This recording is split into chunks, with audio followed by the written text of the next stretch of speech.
பாருங்க, நண்டு தொக்கு தான் பண்ண போகிறேன் இன்னைக்கு. சூப்பராக இருக்கும். சளி ஜோரெல்லாம் பறந்து போயிடும். பாருங்க, கடாய் வச்சு எண்ணெய் ஊற்றிட்டேன். இப்போ ஒரு 3 வெங்காயம் கட் பண்ணி வச்சுருக்கேன். பெரிய பெரிய வெங்காயம்.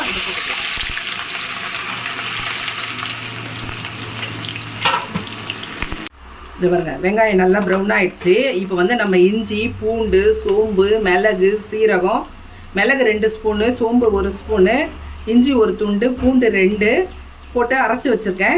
இந்த பேஸ்ட்டை வந்து இது கூட போட்டுக்கலாம்.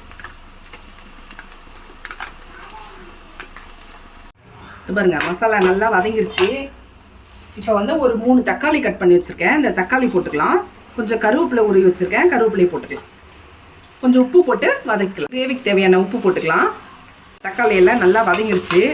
இப்போ வந்து நம்ம வீட்டு மிளகாத்தூள் தனித்தனியாக எதுவுமே போட தேவையில்ல. இதுலேயே எல்லாமே கரெக்டாக போட்டு அரைச்சி வச்சுருப்பேன். நான் ஒரு 4 ஸ்பூன் மிளகாத்தூள். இது பாருங்க, மிளகாத்தூள்லாம் நல்லா வெந்து கலர் மாறிடுச்சு. இப்போ நம்ம வந்து நண்டை இதில் போட்டுக்கலாம். நண்டை நல்லா மசாலாவில் மிக்ஸ் பண்ணிவிட்டு அப்புறமா அது வேகிறதுக்கு தண்ணி விட்டுங்க. இது பாருங்க, நல்லா இந்த மசாலாலாம் சுண்டி அப்படியே இந்த நண்டோட நல்லா மிக்ஸ் ஆகிருக்கு பாருங்க. நல்லா அந்த கலரில் மசாலாவோட கலரே மாறி போச்சு பாருங்க. இந்த மாதிரி இறக்குனீங்கன்னா நண்டு தொக்கு சாப்பிட்றதுக்கு சூப்பராக இருக்கும். நம்ம ரொம்ப தண்ணியாக இறக்கிட்டோம்னு வச்சுங்களேன், அந்த நண்டோட அந்த மசாலா ஒட்டாது, அது சாப்பிட நல்லாவே இருக்காது. இந்த மாதிரி செஞ்சு பாருங்கள். எப்படி இருந்ததுன்னு கமெண்ட் பண்ணுங்கள்.